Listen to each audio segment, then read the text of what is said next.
Le gravier crissait sous les pneus de Gearland lorsqu'il s'est garé dans son allée. Une autre journée de 12 heures chez Pacific Freight Solutions l'avait complètement épuisé. Ses épaules lui faisaient mal à force de se pencher sur les bordereaux d'expédition, et ses yeux brûlaient à force de fixer les écrans d'ordinateur. À 42 ans, il sentait chacune de ces années peser sur lui comme des conteneurs. Clearbrook, dans l'État de Washington, s'étendait autour de lui en rangées impeccables de banlieue. Des maisons toutes faites avec des pelouses impeccables et des garages pour 2 voitures. Le genre d'endroit où les voisins savaient quand on recevait son courrier et quelle marque de céréales on achetait. 6 mois plus tôt, il se tenait dans cette même allée, regardant sa fille Alina charger sa valise dans un Uber en direction de l'aéroport. Berlin l'appelait avec son programme d'échange universitaire, et elle comptait les jours depuis des mois. La maison semblait trop silencieuse sans son rire qui résonnait dans les pièces. Jess attrapa sa sacoche d'ordinateur portable sur le siège passager et se dirigea péniblement vers la porte d'entrée. Sa clé était à moitié dans la serrure lorsque des pas claquèrent sur l'asphalte derrière lui. Jaïs Harland, il se retourna. Denise Vargy traversait la rue d'un pas déterminé, telle une femme en mission. Ses cheveux gris étaient tirés en arrière avec le rattachement sévère habituel, et son visage étroit exprimait l'expression d'un juge sur le point de prononcer une condamnation à mort. À 68 ans, l'infirmière à la retraite avait fait de la curiosité un article. Elle avait dénoncé les Henderson pour leur pelouse trop haute d'1 demi-centimètre, appelé la fourrière pour le chat des Patel pour prétendue intrusion, et avait même passé un mardi entier à mesurer les limites de sa propriété avec un mètre ruban. « Que puis-je faire pour vous, Denise ?» Jaïs posa son sac et lui fit face. Elle s'arrêta à 1 mètre d'elle, suffisamment près pour qu'il puisse sentir son parfum puissant. Ses yeux sombres brillaient d'une lueur qui ressemblait étrangement à de la satisfaction. « J'entends des cris venant de chez vous, » répétait-elle presque tous les jours, d'une voix aiguë comme celle d'un enfant qui souffre. Les mots le frappèrent comme un coup de poing dans le ventre. « De quoi parles-tu ? Ne fais pas l'idiot. » Denise croisa les bras. « Ces bruits ne sont pas normaux. Ils ne viennent pas d'une télévision ou d'une radio. Je connais la différence. » Jaïs sentit son cœur s'accélérer. « Denise, ma fille est à Berlin. Tu l'as vue partir il y a 6 mois. Tu étais là, sur ton Porsche, quand la voiture est venue la chercher. » Son rire était sec et affreux. « Ne me mens pas. J'ai déjà appelé les services de protection de l'enfance. Le monde a semblé basculer. Tu as fait quoi ? Quelqu'un est blessé dans cette maison. Je l'entends très clairement. Généralement vers 14 heures, parfois plus tôt, parfois plus tard, mais c'est là. » Denise s'approcha, sa voix se réduisant à un murmure. « Je suis infirmière depuis 35 ans. Je sais ce que signifie la douleur. Il n'y a personne chez moi, à part ma femme et moi. » La voix de Jay était plus forte qu'il ne le pensait. « Quoi que tu penses entendre, tu te trompes. On verra bien. » Denise tourna les talons et retourna vers sa maison. Au bord de son allée, elle marqua une pause. Ils viendront bientôt enquêter. Jess la regarda disparaître par la porte d'entrée.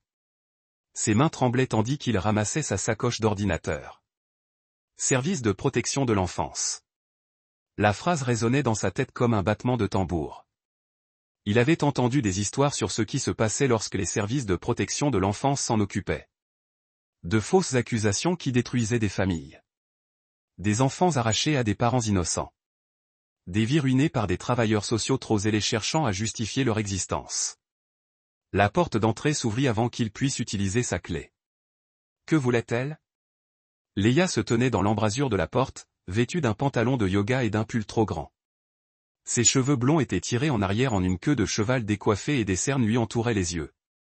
À 39 ans, elle faisait encore tourner les têtes lorsqu'ils sortaient ensemble, mais ces occasions se sont raréfiées ces 2 dernières années. Elle croit entendre des cris venant de chez nous. Jess la bouscula dans l'entrée. Elle appela les services de protection de l'enfance. Le visage d'Hila pâlit. Elle quoi ? Il prétend qu'un enfant est maltraité ici. Jess a laissé tomber son sac près de l'escalier et s'est dirigée vers la cuisine. Il dit qu'elle l'entend presque tous les jours vers 14 heures. C'est dingue. Hila l'a suivi. Alina est partie depuis des mois. Jess a ouvert le réfrigérateur et a pris une bière. La bouteille froide était agréable dans sa paume. Il a essayé de dire à Denise qu'elle était convaincue que quelqu'un était torturé ici. Qu'est-ce qu'on va faire ? Il a décapsulé et a bu une longue gorgée. Attendre qu'ils arrivent, je suppose. Qu'ils fouillent la maison. Prouver qu'elle est folle. Léa s'est assise à la table de la cuisine. Ses doigts ont tapoté le bois d'un rythme nerveux. Ça pourrait nuire à votre travail. Votre habilitation de sécurité. Vous ne pensez pas que je le sais? Jess a claqué la bouteille plus fort que nécessaire. De la mousse de bière s'est répandue sur le comptoir. Si Pacific Frecht apprend que je fais l'objet d'une enquête pour maltraitance d'enfants, je suis fini. Ils se ficheront que les charges soient abandonnées plus tard. La maison parut soudain plus petite, comme si les murs se refermaient. Jess avait travaillé 15 ans pour se forger une réputation dans la coordination du fret. Il avait traité des millions de dollars de fret sans le moindre incident majeur. Son habilitation de sécurité lui permettait de travailler sur des contrats militaires et gouvernementaux. Une fausse accusation d'un voisin paranoïaque pouvait tout détruire. On devrait peut-être appeler un avocat, dit Léa. Avec quel argent? Tu n'as pas travaillé depuis 3 ans. Les mots étaient plus tranchants qu'il ne l'aurait voulu, mais il ne s'excusa pas. C'était vrai. Léa avait quitté son emploi chez le dentiste sous prétexte de stress, et depuis, ils vivent de ses revenus. Elle se leva brusquement. Je vais prendre un bain. Jess la regarda partir. Leur mariage agonisait lentement depuis des années. Tué par de longues heures de travail, le stress financier et des conversations qui ne dépassaient jamais la surface. Ils partageaient une maison, mais vivaient chacun de leur côté. Certains soirs, ils se demandaient pourquoi ils prenaient la peine de rester ensemble. Mais le divorce lui semblait plus compliqué qu'il n'en valait la peine. Il termina sa bière et en ouvrit une autre. Dehors, la maison de Denise était plongée dans l'obscurité, à l'exception d'une simple lumière à sa fenêtre.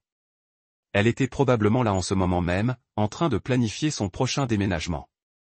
Réfléchissant à d'autres moyens de lui pourrir la vie, le téléphone sonna. Monsieur Harland, ici Janet Rodriguez des services de protection de l'enfance. Nous avons reçu un signalement concernant votre foyer qui nécessite une enquête immédiate.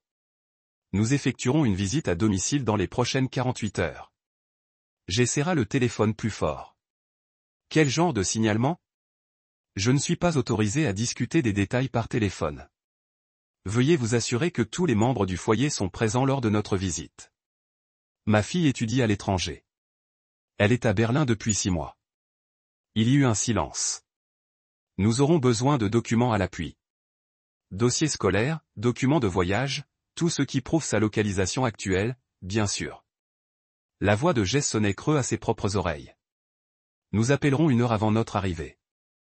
Bonne soirée, monsieur Harland. La ligne fut coupée. Jess posa le téléphone et le fixa comme s'il risquait de le ronger. 48 heures. 2 jours pour se préparer à l'invasion de sa maison par des inconnus qui s'emparent de sa vie, à la recherche de preuves de crimes qu'il n'avait jamais commis. À l'étage, l'eau coulait dans la salle de bain. Léa se cachait à nouveau, se réfugiant dans son bain comme elle le faisait toujours en cas de problème. Pendant 15 ans de mariage, elle avait perfectionné l'art de disparaître dès que les choses devenaient difficiles. Jess s'approcha de la fenêtre du salon et regarda de l'autre côté de la rue.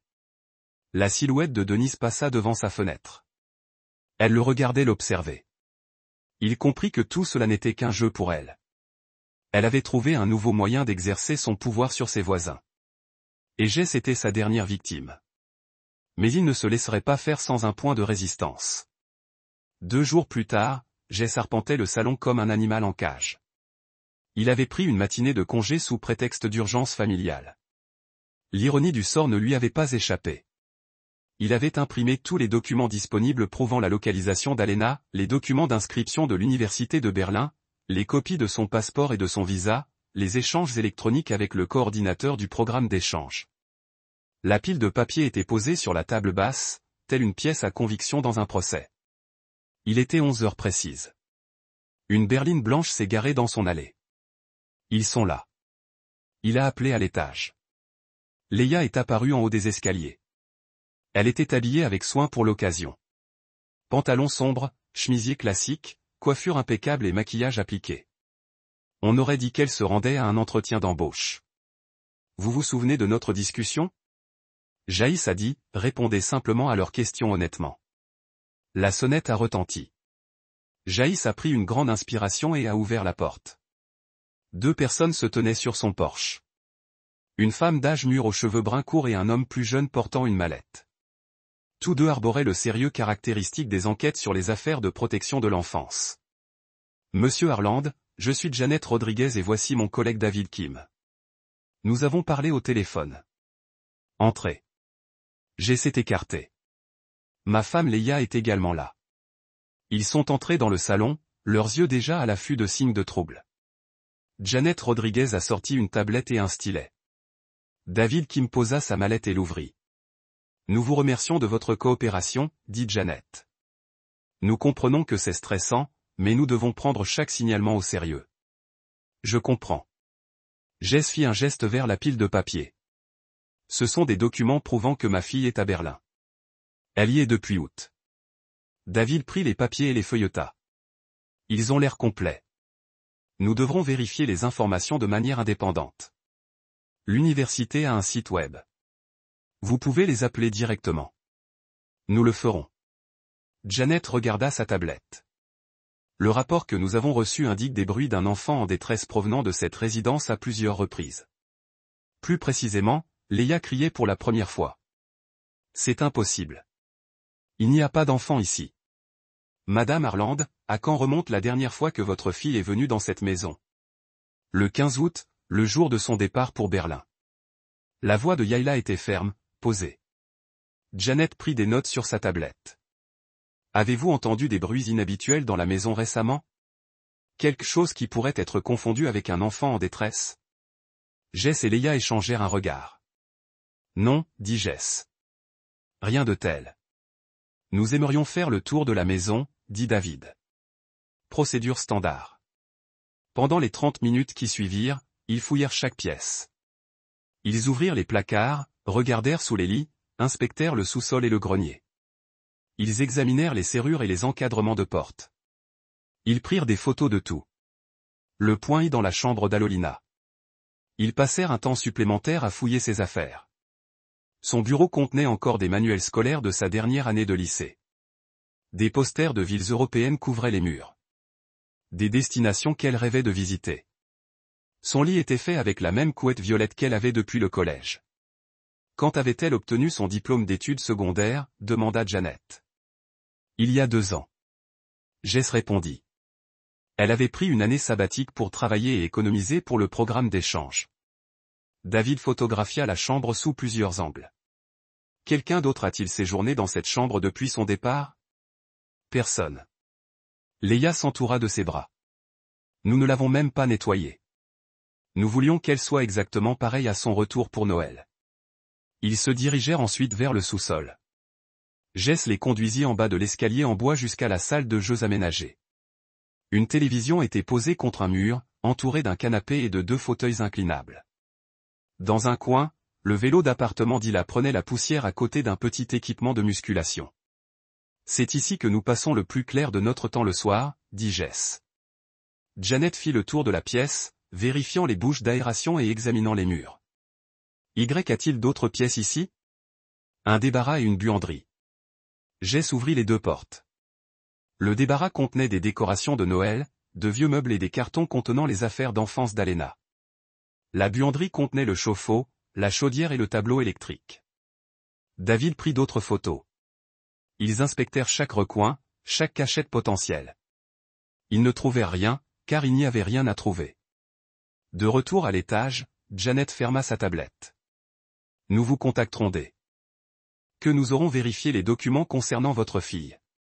En attendant, si d'autres signalements nous parviennent, nous devrons les examiner également. D'autres signalements? J'ai senti son estomac se nouer. Le voisin qui nous a contactés a indiqué que le problème persistait. Si les bruits persistent, nous reviendrons. Après leur départ, Jaïs s'est effondré sur le canapé. Son t-shirt était trempé de sueur malgré la fraîcheur d'octobre. Ce n'était pas si terrible, a dit Leia. Tu plaisantes? Ils vont continuer à revenir à chaque nouvel appel de Denise. Jess s'est frotté le visage des 2 mains.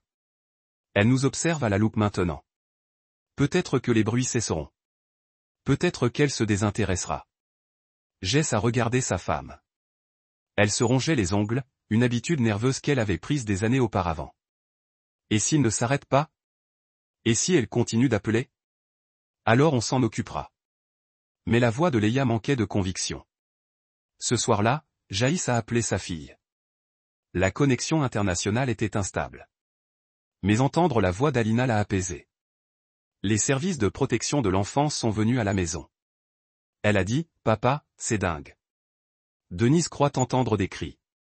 Il prétend que ça ressemble à un enfant qui souffre, mais je ne suis même pas là. Tu ne peux pas le prouver? Je leur ai montré tous tes papiers. Ils vont vérifier ça de manière indépendante. Jess se dirigea vers la fenêtre du salon, de l'autre côté de la rue. La maison de Denise était sombre, à l'exception de cette unique lumière. Comment se passent tes cours? Ils ont parlé pendant 20 minutes de ses études, de ses nouveaux amis, des cours d'allemand qu'elle avait du mal à suivre. Une conversation père-fille normale. Quand il raccrocha, la maison semblait à nouveau vide. Leia s'était couchée tôt, prétextant un mal de tête. J'ai été assis seul au sous-sol, buvant de la bière et regardant la télévision tard le soir. Chaque bruit le faisait sursauter. La chaudière qui fonctionnait, le réfrigérateur qui ronronnait à l'étage, une portière de voiture qui claquait au loin. Et si Denise avait raison lorsqu'elle disait entendre des bruits? Et s'il y avait quelque chose dans la maison qui faisait du bruit qu'il ne pouvait pas identifier? De vieux tuyaux peut-être, ou des fondations qui s'affaissaient, mais les tuyaux ressembleraient-ils aux cris d'un enfant? Il éteignit la télévision et tendit l'oreille. Rien que le silence et le léger bruissement occasionnel de la maison qui se rafraîchissait pour la nuit. Demain, il retournerait au travail et ferait comme si tout était normal. Il traiterait les bordereaux d'expédition, coordonnerait les livraisons de marchandises et ferait comme si les services de protection de l'enfance n'avaient pas passé la matinée à fouiller sa maison à la recherche de preuves de maltraitance. Mais il savait que ce n'était pas fini. Denise avait goûté au sang et elle ne s'arrêterait pas avant d'avoir obtenu la réaction souhaitée. La question était, que voulait-elle vraiment? Jaïs se déclara malade le lendemain. Il avait à peine dormi, et l'idée de rester assis à des réunions pendant que sa vie s'écroulait lui semblait impossible. Au lieu de cela, il s'assit à la table de sa cuisine avec une tasse de café et essaya de réfléchir à la suite. Leia était partie tôt pour un club de lecture, du moins c'est ce qu'elle prétendait. Ces derniers temps, elle trouvait de plus en plus de raisons de quitter la maison pendant la journée. Je ne la blâmais pas. La tension était si intense qu'elle aurait pu être tranchante comme un couteau, un T-145. Il décida de prouver à Denise qu'elle avait tort une bonne fois pour toutes. Si elle prétendait entendre des cris tous les jours vers 14 heures, il les écouterait lui-même. Il documenterait le silence, peut-être même l'enregistrerait. Quand les services de protection de l'enfance reviendraient, il aurait la preuve que leur informateur mentait ou délirait. Jess s'est installé dans le salon, là où le son porterait le mieux. Il a éteint la télévision, la climatisation, et même le réfrigérateur. La maison est devenue silencieuse. Le T-212. Il l'a entendu, un cri d'enfant, aigu et rempli de terreur. Il a duré 3 secondes, puis s'est arrêté brusquement. La tasse de café de Jess lui a glissé des doigts et s'est brisée sur le parquet. Du liquide chaud a éclaboussé ses jambes, mais il l'a à peine remarqué. Le bruit provenait de l'intérieur de la maison. Son esprit a exploré les possibilités. La télévision d'un voisin a monté le son trop fort. Une vidéo diffusée sur l'ordinateur ou le téléphone de quelqu'un, mais le son n'avait pas traversé les murs. Il avait résonné dans ses propres pièces, comme si l'enfant était à proximité. Un autre cri, plus long celui-là. Cela semblait venir d'en bas, peut-être du sous-sol. Jess courut vers l'escalier, ses chaussettes glissant sur les marches en bois. Il alluma toutes les lumières en descendant. « Bonjour. » Sa voix résonna sur les murs de béton. « Quelqu'un ici ?» Il se tut. Il fouilla la salle de jeu, vérifiant derrière les meubles et dans les coins. Rien. Le débarras ne révéla que des cartons poussiéreux et de vieilles décorations de Noël. La buanderie bourdonnait du bruit des machines, mais ne contenait aucune cachette assez grande pour une personne. De retour à l'étage, Jess se tenait au centre du salon et écoutait. 10 minutes passèrent sans autre bruit. Ceux qui avaient fait ce bruit avaient disparu ou étaient très habiles à se cacher. Un troisième cri lui glaça le sang. Cette fois, il put localiser la direction. Il venait du sous-sol, mais pas des espaces ouverts. Il se contenta de chercher. Jess redescendit en courant et resta parfaitement immobile, attendant. Lorsque le 4e cri retentit, il suivit le son jusqu'à sa source, la bouche d'aération. Jess s'agenouilla près de la grille métallique près de la porte de la buanderie. Le conduit était assez grand pour accueillir un haut-parleur. Il réalisa qu'il était passé devant des dizaines de fois sans même y penser. À l'aide d'un tournevis de sa boîte à outils, il retira les 4 vis qui maintenaient la grille en place. Ses mains tremblaient lorsqu'il souleva le couvercle. À l'intérieur du conduit, fixé au côté métallique avec du ruban adhésif, se trouvait un petit haut-parleur Bluetooth. Jay, fils de, fixait l'appareil comme s'il allait exploser. Le haut-parleur était noir, de la taille d'un livre de poche, avec une petite LED bleue clignotante. Connecté, actif, attendant le prochain signal. Quelqu'un l'avait délibérément placé là. Quelqu'un avait diffusé les cris d'un enfant pour le faire accuser de maltraitance. Cette prise de conscience le frappa comme un coup dur. Mais qui et pourquoi? Chase ne démonta pas le haut-parleur. Au lieu de cela, il remit la grille en place et la revissa. S'il le prenait maintenant, le responsable saurait qu'il l'avait trouvé. Il trouverait un autre moyen de continuer leur jeu. Mieux valait leur laisser croire que leur plan fonctionnait pendant qu'ils réfléchissaient à la suite. À l'étage, il nettoya la tasse à café cassée et essaya de digérer ce qu'il avait découvert. Quelqu'un était entré chez lui et avait placé des preuves. Quelqu'un s'efforçait activement de détruire sa vie. La suspecte évidente était Denise, mais elle avait la soixantaine bien avancée et ne semblait pas assez douée en informatique pour installer un système d'enceinte Bluetooth. De plus, comment allait-elle entrer chez lui pour le faire? Leia rentra à 16 heures avec des sacs de l'épicerie. Comment s'est passé le club de lecture, demanda Jess. Bien. On lit un roman d'amour. Pas vraiment mon truc. Elle posa les sacs sur le comptoir et commença à déballer les courses. Que as-tu fait de la journée? Juste reposer. Essayer de te détendre. Jess observa attentivement son visage. Denise avait raison sur un point. Les mains d'Hila restaient immobiles sur une boîte de céréales. Que veux-tu dire? J'ai entendu les cris vers 14 heures, clairs comme de l'eau de roche. C'est impossible. Mais sa voix semblait tendue. J'ai fouillé toute la maison. Impossible de trouver la source. Jess s'appuya contre le comptoir. Étrangement, on aurait dit que ça venait de l'intérieur, pas de l'extérieur. Leia reprit le déballage des courses, mais ses mouvements étaient saccadés, anormaux. Peut-être était-ce la télévision ou le téléphone de quelqu'un. Peut-être. J'ai étudié son profil. Après 15 ans de mariage, il savait quand elle mentait. La légère rougeur de ses joues, sa façon d'éviter le contact visuel, l'énergie nerveuse dans ses mains. Une idée de qui je veux nous causer des ennuis? Pourquoi quelqu'un voudrait faire ça? Bonne question. Jess s'écarta du comptoir. Je vais appeler une société de sécurité et faire installer des caméras. Leia laissa tomber une boîte de soupe. Elle roula sur le sol et s'écrasa contre le réfrigérateur. N'est-ce pas un peu extrême?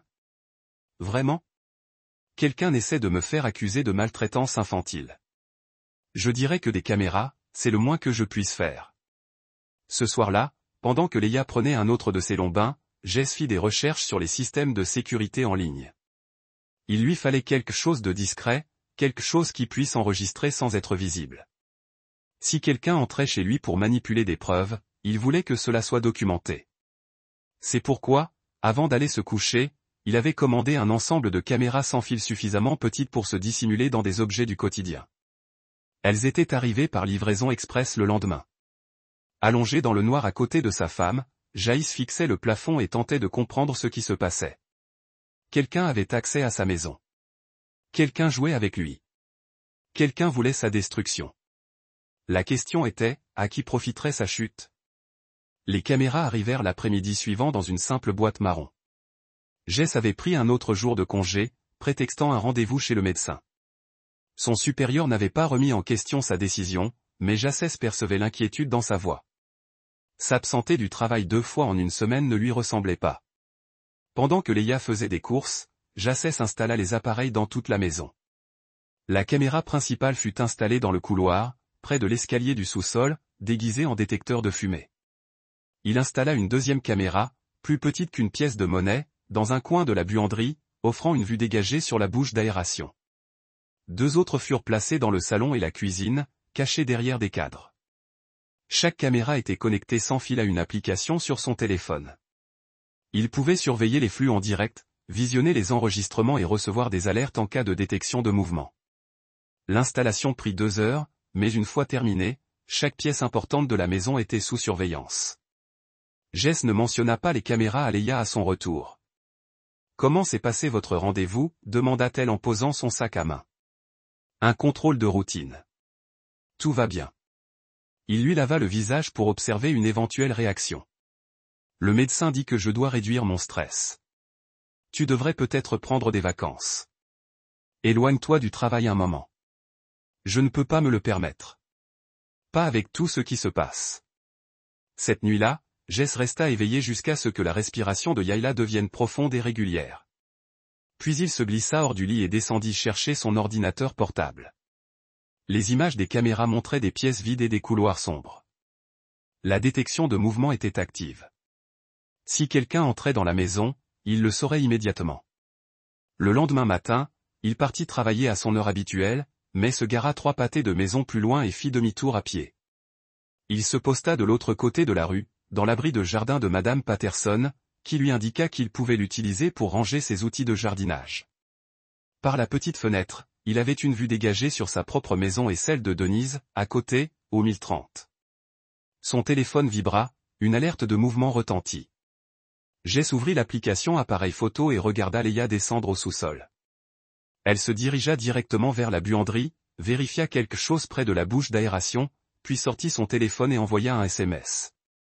L'horodatage de la vidéo indiquait minuit 32. 3 minutes plus tard, une autre alerte de mouvement retentit. Cette fois, la caméra montrait un homme entrant par la porte de derrière. Jess le reconnut immédiatement. Carter Miles, qui habitait 2 maisons plus loin, de l'autre côté de la rue. Carter avait 35 ans, était divorcé et travaillait occasionnellement dans le bâtiment et l'aménagement paysager.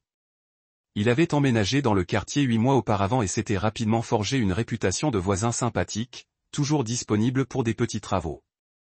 Jaïs l'avait engagé 2 fois pour nettoyer des gouttières et tailler des arbres. Carter était maintenant chez lui, discutant tranquillement avec sa femme au sous-sol. Jaïs a augmenté le volume de son téléphone, mais le son était terriblement flou. Il a entendu des bribes de messages. Denise raconte, encore une semaine et les services de protection de l'enfant sont tout gobés. Puis la voix de Carter est apparue distinctement. Denise dit que les services de protection de l'enfant sont tout gobés. Encore une semaine et ils vont le faire taire. Le sang de Jess s'est glacé. Ce n'était pas du harcèlement aléatoire. C'était une attaque coordonnée. Carter et Leia ont discuté encore 5 minutes, leur voix trop basse pour qu'ils se comprennent. Lorsqu'ils se sont séparés, Carter est sorti par la porte de derrière tandis que Leia est montée à la cuisine. À 23h15, elle a de nouveau envoyé un SMS. Jaïs s'est forcé à attendre midi avant de rentrer. Lorsqu'il a franchi la porte d'entrée, Leia était dans le salon en train de lire un magazine. « Tu rentres tôt » dit-elle sans lever les yeux. Journée calme au bureau. Jaïs s'assit en face d'elle. « Tout est calme ici, comme un tombeau.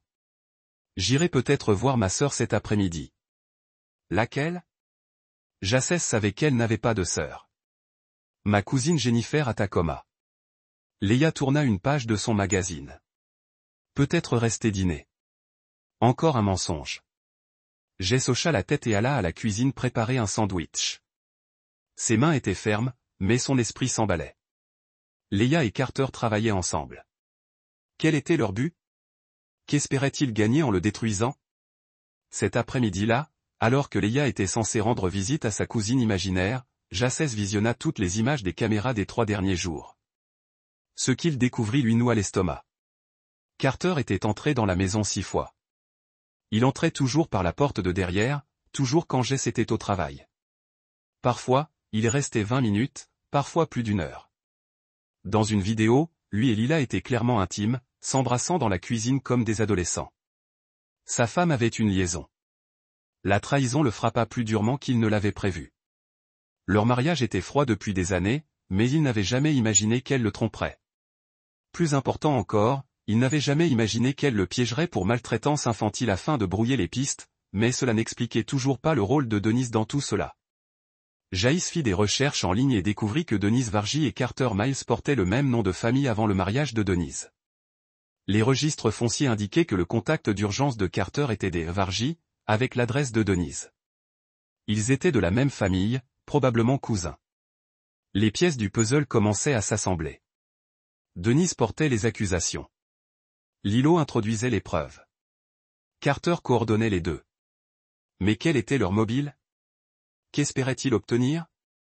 La réponse lui vint peu à peu, comme une photographie se développant dans une chambre noire. Si Jacey s'était arrêté pour maltraitance infantile, il perdrait son emploi immédiatement.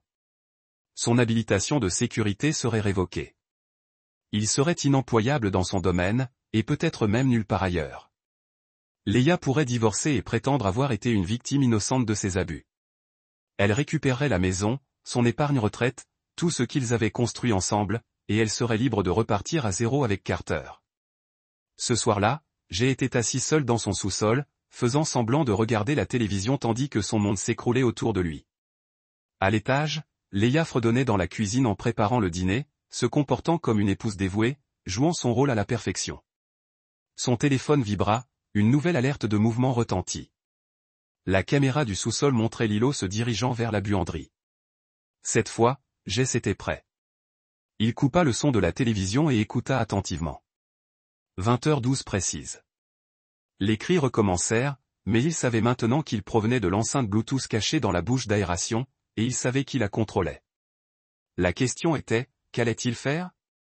Au cours de la semaine suivante, Jess se fit une idée précise du complot contre lui.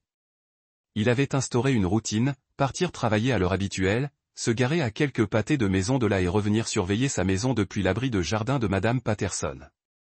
La veuve âgée rendait visite à sa fille à Portland et lui avait demandé de surveiller sa propriété.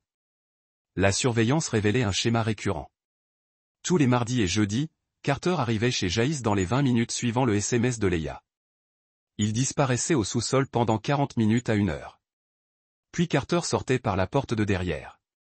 15 minutes plus tard, Denise appelait les services de protection de l'enfance pour signaler d'autres cris. Jaïs avait tout enregistré. Point. Mercredi, il avait suivi Carter après l'une de ses visites. L'homme se rendit dans un Starbucks à 3 km de là et rencontra un inconnu sur le parking. Jess observa depuis sa voiture Carter ouvrir son coffre et en sortir un petit sac de sport. L'inconnu examina rapidement le contenu, puis tendit à Carter une liasse de billets et des flacons de médicaments. Même à 50 mètres de distance, Jess pouvait voir les contenants orange avec des étiquettes blanches. Carter vendait de la drogue. Cette information changea tout. Il ne s'agissait plus seulement de la liaison. Si Carter était arrêté pour trafic de drogue, le plan de Leia s'effondrerait.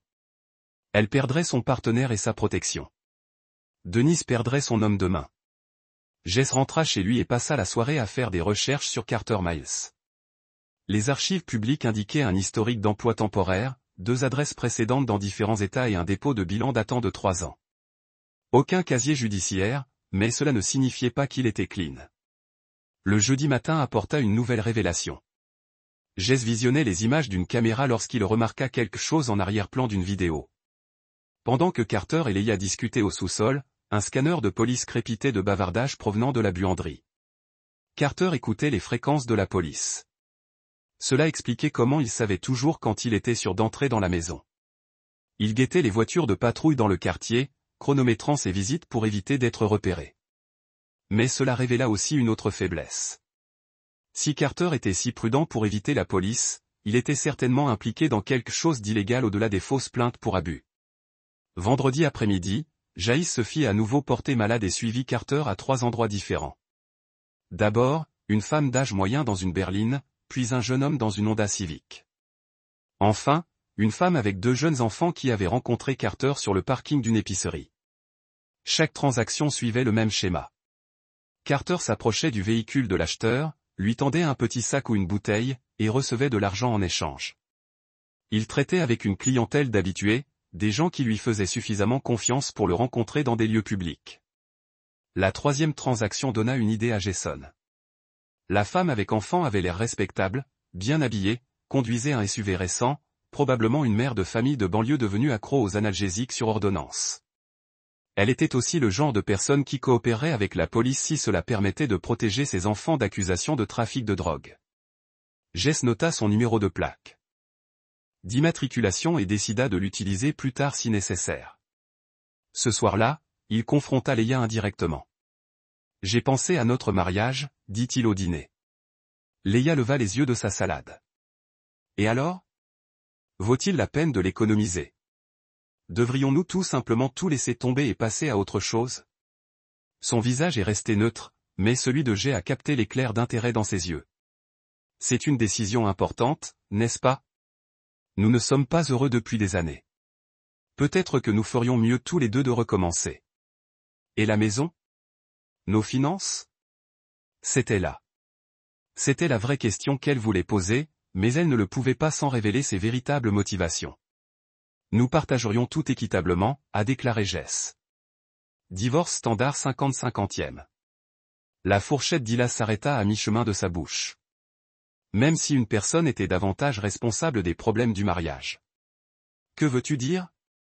Je dis juste que si quelqu'un a fait quelque chose qui a endommagé la relation, cela ne devrait-il pas affecter la façon dont les choses sont divisées ? Jess sourit presque. Elle pêchait pour essayer de voir s'il soupçonnait quelque chose. Comme quoi ? Je ne sais pas, une liaison peut-être. Ou des problèmes financiers. Ou elle s'est arrêtée ou quoi ? Rien. Juste hypothétique, mais les joues de Leia étaient rouges et elle mangeait sa nourriture sans manger. Après le dîner, Jacès s'est rendu sur son ordinateur portable et a commencé à copier tous les fichiers vidéo sur un disque externe crypté. Il a également imprimé des captures d'écran montrant Carter entrant dans la maison, des images horodatées de ses transactions de drogue et des copies des messages textes entre sa femme et son amant. Les preuves étaient convaincantes, mais il en fallait davantage. Il avait besoin de quelque chose qui les détruirait tous les trois simultanément, s'assurant qu'il ne pourrait plus jamais réessayer avec quelqu'un d'autre.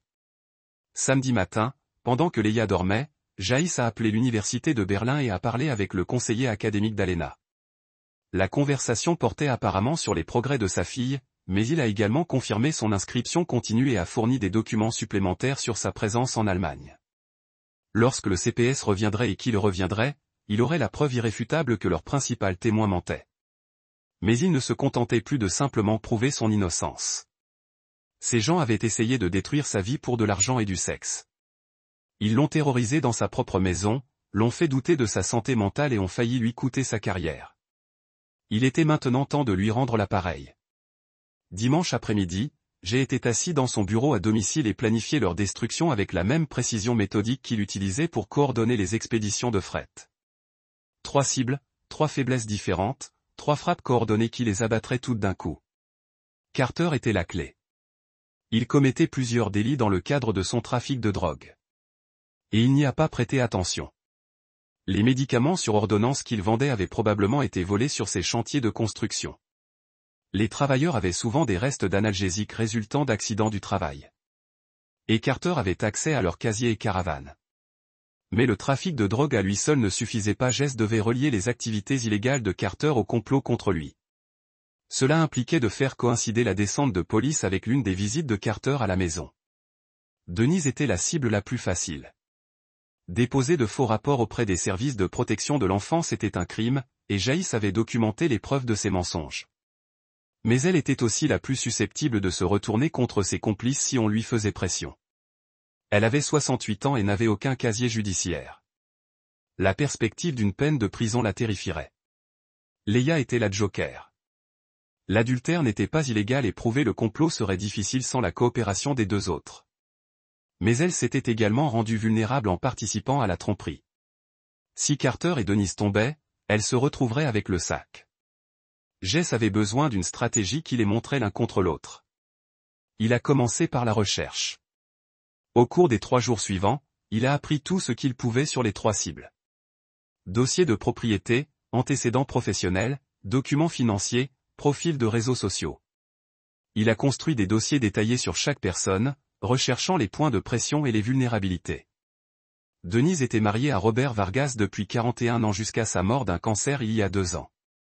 Elle n'avait pas d'enfants, des revenus limités de la sécurité sociale et une petite pension, ainsi qu'une hypothèque difficile à maintenir sur son revenu fixe. Elle était également profondément religieuse, fréquentant l'église luthérienne Saint-Marc tous les dimanches et faisant du bénévolat auprès de leur banque alimentaire. La congrégation serait horrifiée d'apprendre qu'elle avait déposé de fausses plaintes contre un voisin innocent. Carter avait un parcours plus compliqué. Né Carter Vargy à Spokane, il avait changé son nom de famille en Miles après une faillite et un mariage raté. Il avait été arrêté 2 fois pour conduite sous influence, mais n'avait jamais été inculpé de délits liés à la drogue. Son ex-femme avait contre lui une ordonnance de ne pas faire qui était toujours en vigueur. Plus important encore, Carter devait de l'argent à des personnes dangereuses. Jess a trouvé des références à des dettes de jeu dans le dossier de faillite, et les récentes transactions en espèces de Carter suggèrent qu'il était toujours impliqué dans des paris illégaux. Les gens qui devaient de l'argent aux bookmakers cherchaient toujours désespérément des scores rapides. Le profil de Leia était plus personnel, mais tout aussi révélateur. Cela faisait des années qu'elle était malheureuse dans leur mariage. Mais elle avait aussi soigneusement planifié son évasion. Elle avait transféré de petites sommes d'argent de leur compte commun vers un compte d'épargne personnel, soi-disant en cas d'urgence. Le compte contenait désormais près de 12 000 $ d'argent qu'elle avait retiré du budget de son ménage au cours des 2 dernières années. Elle avait également fait des recherches sur des avocats spécialisés en divorce en se basant sur l'historique de sa navigation. Pas n'importe quel avocat, elle recherchait spécifiquement des avocats spécialisés dans les divorces très conflictuels et la protection des actifs. Leia n'était pas tombée sur cette conspiration. Elle l'avait planifiée. Mercredi. Jaïs avait élaboré un plan en 3 phases. La première phase diviserait l'alliance en créant des soupçons entre Denise et Carter. S'ils se faisaient confiance, ils ne pourraient pas se coordonner efficacement. La deuxième phase impliquerait l'application de la loi. Jess avertirait la police du trafic de drogue de Carter et chronométrait la dénonciation pour qu'elle coïncide avec un maximum de dommages aux 3 conspirateurs. La phase 3 serait la fin du jeu. Avec Carter arrêté et Denise accusée, Leia serait isolée et vulnérable. Jess exploiterait les preuves contre elle pour s'assurer qu'elle perdrait tout lors du divorce. Le plan nécessitait un timing précis et une exécution minutieuse.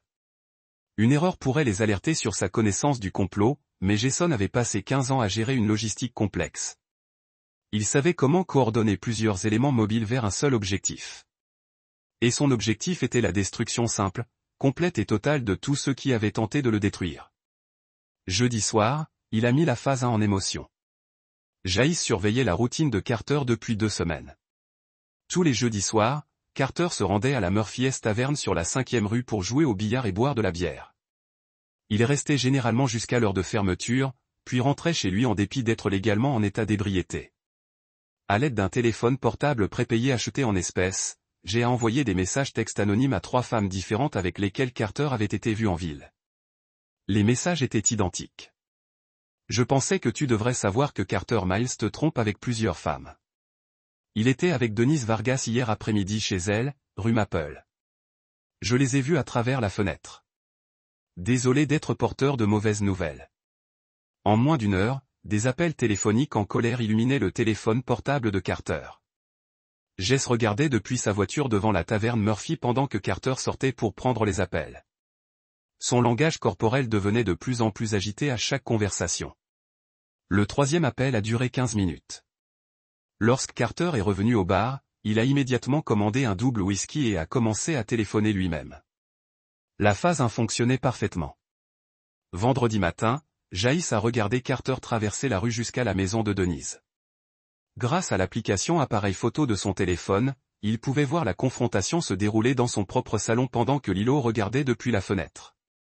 Carter criait. Denise criait en retour.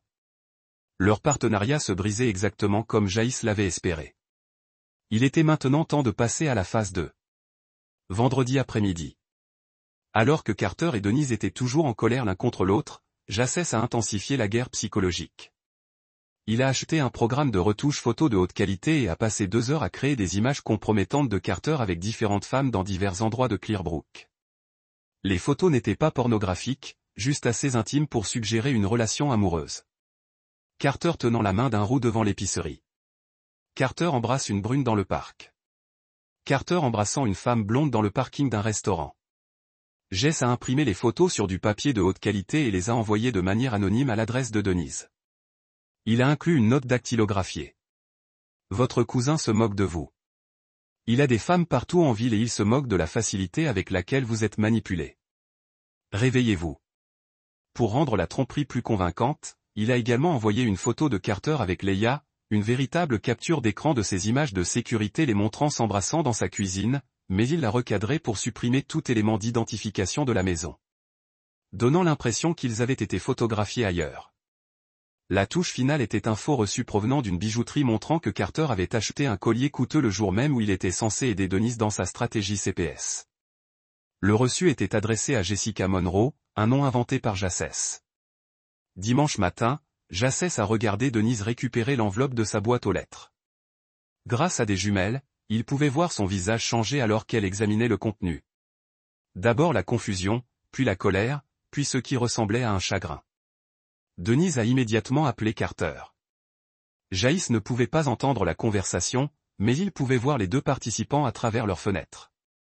Carter faisait des gestes extravagants, essayant de s'expliquer.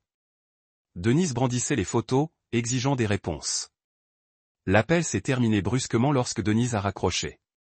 Carter est sorti en trombe de sa maison et s'est dirigé vers la porte d'entrée de Denise. Elle ne voulait pas le laisser entrer. Ils se sont disputés sur son porche pendant 10 minutes pendant que les voisins regardaient depuis leurs fenêtres. Finalement, Carter a donné un coup de pied dans la boîte à journaux et est retourné chez lui. L'alliance s'effondrait. Cet après-midi-là, Jaïs a appelé le service de police de Clearbrook depuis son téléphone prépayé. « Je veux dénoncer le trafic de drogue dans mon quartier », a-t-il déclaré en masquant sa voix avec un léger accent.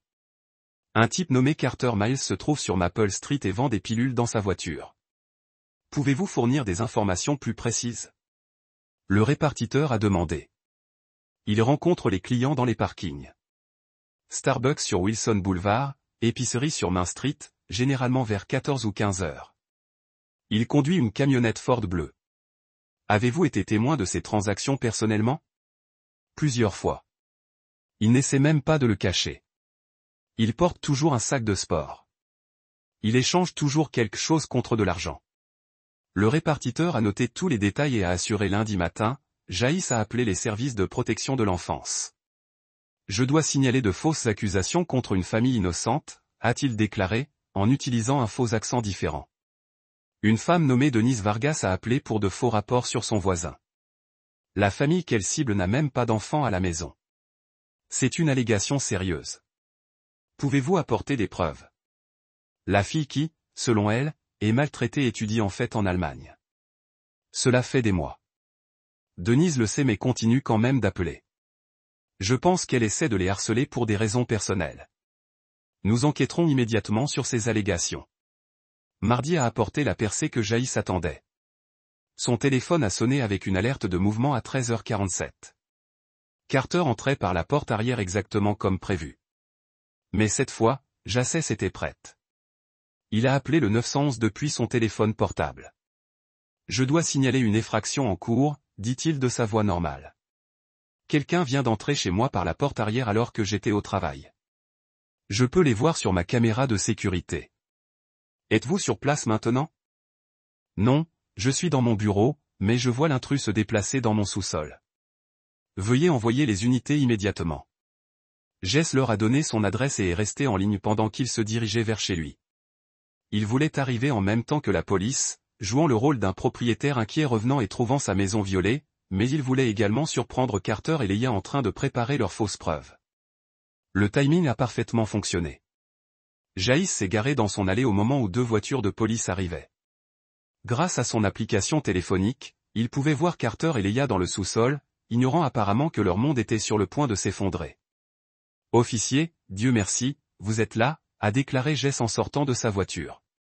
J'ai vu quelqu'un entrer par effraction dans ma maison grâce à mes caméras de sécurité. L'agent Martinez, une femme d'une trentaine d'années au visage sévère, a hoché la tête d'un air sombre. Nous allons vérifier. Savez-vous combien il y a d'intrus? Au moins un, peut-être 2. Ils sont dans mon sous-sol. La police a sorti leurs armes et s'est approchée de la porte d'entrée. Jaïs a remis ses clés, conservant l'apparence de victime innocente.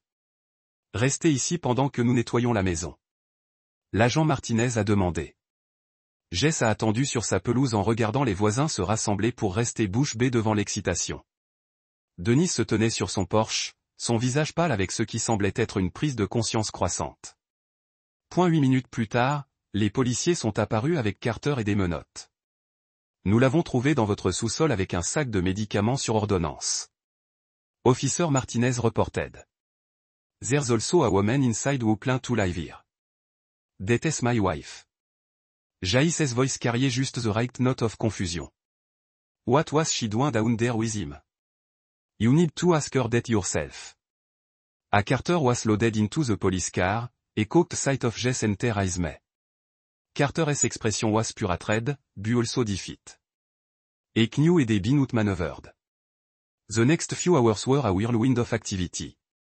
Détective searched Carter et j'ai trouvé une drogue importante opération, des centaines de pilules sur ordonnance, des balances, du matériel d'emballage et plus de $15 000 en espèces.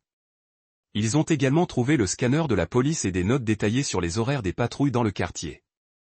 Leia a été longuement interrogée sur sa relation avec Carter et sa connaissance de ses activités. Elle a affirmé son ignorance, mais les preuves vidéo des caméras de sécurité de Jaïs racontaient une histoire différente. Le plus dommageable a été la séquence d'elle activant le haut-parleur Bluetooth pendant que Carter regardait. Lorsque les détectives ont trouvé l'appareil caché dans la bouche d'aération, l'histoire d'Ila s'est complètement effondrée. Mercredi matin, on frappa à la porte de Denise. 2 détectives et un enquêteur des services de protection de l'enfance voulaient discuter de ces faux rapports répétés. Jess regardait depuis la fenêtre de sa cuisine pendant qu'il lui présentait des preuves du complot. Les documents universitaires prouvant qu'Alina était à Berlin depuis des mois. Les images de sécurité montrant Carter et Leia en train de planter de fausses preuves. Enregistrement téléphonique reliant les 3 conspirateurs. Denise est tombée en panne et a tout avoué. Selon sa déclaration, obtenue par Jassès grâce à un contact au poste de police, le plan était l'idée de Carter. Il avait eu une liaison avec Leia pendant 8 mois et je voulais qu'elle quitte son mari. Mais Lilo avait peur de perdre sa sécurité financière en cas de divorce. Carter a suggéré qu'ils accusent Jaïs de maltraitance d'enfants. S'il était arrêté et reconnu coupable, il perdrait tout et Leia pourrait se prétendre une victime innocente. Elle obtiendrait la maison, son épargne retraite et sa police d'assurance vie. Denise avait accepté de l'aider parce que Carter avait promis de rembourser son hypothèque en échange. Les frais médicaux de son mari l'avaient laissé profondément endettée et elle risquait d'être saisie. Mais Carter avait menti au sujet de l'argent. Son trafic de drogue couvrait à peine ses propres dettes de jeu. Il avait prévu d'enchaîner Denise jusqu'à ce que le plan aboutisse, puis de disparaître avec Leia et de laisser sa cousine faire face seule aux conséquences. La révélation que Carter l'avait utilisé a détruit la volonté de Denise de le protéger. Jeudi après-midi, les 3 conspirateurs ont été arrêtés. Carter a fait face à de multiples accusations de crimes, trafic de drogue, complot, dépôt de faux rapports, introduction par effraction et possession d'une arme à feu illégale trouvée lors de la perquisition de sa maison. Sa caution a été fixée à $50 000, ce qu'il ne pouvait pas se permettre. Leia a été accusée de complot, de dépôt de faux rapports et de participation à la commission de plusieurs crimes. Sa caution a été fixée à $25 000. Elle a appelé Jaïs depuis la prison, en pleurant et en le suppliant de verser une caution, ce qu'il a raccroché sans dire un mot. Denise a reçu les accusations les plus légères en raison de sa coopération et de son âge. Elle a été libérée sous son propre engagement, mais a été condamnée à des amendes substantielles et à des travaux d'intérêt général. Plus important encore pour Jess, elle a accepté de témoigner contre Carter et Leia en échange d'un accord de plaidoyer. Vendredi matin, Jassès a rencontré l'avocate spécialisée en divorce Rebecca Chin dans son bureau du centre-ville. Chin s'est spécialisée dans les divorces très conflictuels et avait la réputation d'être une représentation agressive. D'après ce que vous m'avez dit, votre femme n'aura pas beaucoup de poids dans les négociations, a déclaré Chin, examinant les preuves apportées par Jaïs. L'adultère, les accusations de complot, la tromperie financière, tout joue en votre faveur. Je veux tout, a déclaré Jaïs. La maison, les comptes de retraite, ses économies personnelles, tout cela. Cela pourrait être difficile à réaliser complètement, mais nous pouvons certainement essayer. Les accusations criminelles renforcent définitivement votre position. Jess a demandé si elle était condamnée, elle pourrait être condamnée à payer le coût de l'enquête policière, les ressources du CPS et toutes les pertes financières qu'il avait subies. La réunion a duré 2 heures, Jaïs s'est senti plus léger qu'il ne l'avait été depuis des mois, il a appelé papa à Berlin, elle a dit, ça va. Mieux que bien, en fait. Je ne peux pas croire que maman ferait quelque chose comme ça. Et avec un voisin que je connaissais à peine.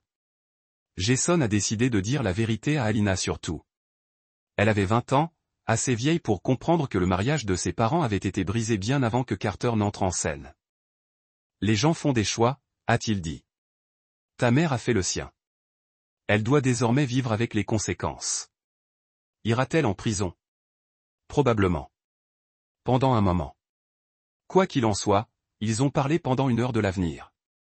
Alina voulait rentrer immédiatement à la maison, mais Jaïs l'a convaincue de terminer son semestre à Berlin. Son éducation était plus importante que le drame familial. Je suis fier de ta riposte, a déclaré Alina avant de raccrocher. Beaucoup de gens les auraient laissés gagner. Dimanche matin, j'ai été assis seul dans sa cuisine en train de lire le journal. La section locale a publié un bref article sur les arrestations, la décrivant comme un complot domestique impliquant de faux rapports sur la maltraitance des enfants. Son nom n'a pas été mentionné, afin de protéger sa vie privée. De l'autre côté de la rue, la maison de Denise était vide. Elle avait emménagé avec sa sœur à Spokane en attendant son procès. La maison de Carter avait une pancarte à vendre dans la cour avant. Son ex-femme liquidait ses biens pour payer les frais juridiques. Point. La maison de Jaïs semblait différente maintenant. Plus propre comme un poison avait été évacué. Son téléphone sonna. L'identification de l'appelant indiquait le numéro de Leia de la prison du comté. Il l'a laissé aller au point de messagerie vocale. 3 mois plus tard, j'ai été assis dans la galerie du palais de justice du comté de Clearbrook et regardais la justice se dérouler. Carter avait accepté un accord de plaidoyer. 8 ans de prison d'État pour trafic de drogue et complot. Ses dettes de jeu l'avaient de toute façon rattrapé. 2 hommes s'étaient rendus chez lui la veille de son arrestation, à la recherche de l'argent qu'il n'avait pas. La prison était probablement plus sûre que la rue. Denise a reçu 2 ans de probation et $500 de travaux d'intérêt général. Elle avait également été condamnée à payer $15 000 de dédommagement pour couvrir les frais d'une enquête du CPS. Sa maison avait été vendue pour payer l'amende. C'était maintenant le tour de Leia. Elle avait licencié 3 avocats en 2 mois, affirmant que chacun d'eux était incompétent. La vérité était plus simple. Elle ne pouvait pas se permettre une représentation compétente. Son compte d'épargne secret avait été gelé par décision du tribunal et Jaïs avait demandé l'usage exclusif de tous les biens matrimoniaux, indiquant que le dernier avocat de Leia était un récent diplômé de la faculté de droit travaillant pour le bureau du défenseur public. Il avait l'air nerveux alors qu'il s'approchait du banc avec son client. « Votre honneur, mon client souhaite s'adresser au tribunal avant le prononcé de la peine, a déclaré le jeune avocat. Le juge Harrison hocha la tête. Madame Harland, vous pouvez parler. Leia s'est levée lentement. Elle a perdu du poids pendant ses 3 mois de détention et sa combinaison orange pendait librement sur sa silhouette. Ses cheveux blonds avaient poussé, montrant des racines sombres, et son visage était pâle sans maquillage.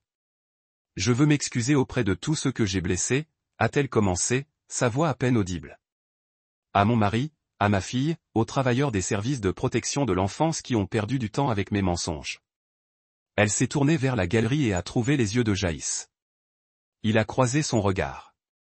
Sans expression. J'ai fait des choix terribles. Leia a continué. J'étais effrayé et égoïste et j'ai blessé les personnes qui me faisaient le plus confiance. Je ne m'attends pas à un pardon, mais je veux que tout le monde sache que je suis désolé. Le juge Harrison a écouté impassiblement. Madame Harland, vous avez participé à un stratagème délibéré visant à accuser votre mari de maltraitance d'enfants. Vous avez utilisé les services de protection destinés à aider les enfants vulnérables comme une arme dans votre vendetta personnelle.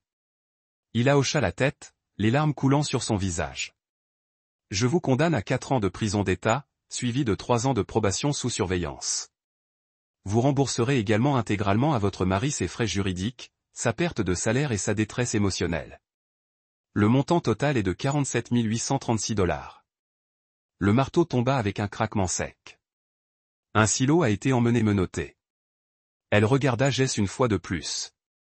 Il vit un désespoir dans ses yeux, un appel silencieux à la miséricorde ou à la compréhension. Il n'a proposé ni l'un ni l'autre. À l'extérieur du palais de justice, l'avocat spécialisé en divorce de Jassès l'a rencontré sur les marches. Le divorce sera finalisé la semaine prochaine. Rebecca Chin a déclaré, vous aurez la maison, les comptes de retraite et ses économies. Elle n'obtiendra rien. Bien. Elle pourrait faire appel de la condamnation pénale. Laissez-la. Elle perdra. Jess est rentré chez lui en passant par le centre-ville de Clearbrook, devant la société de transport où il travaillait encore, devant l'épicerie où Carter vendait de la drogue, devant le café où tout a commencé avec les accusations de Denise. Sa maison était calme et propre dans la lumière du soleil de l'après-midi.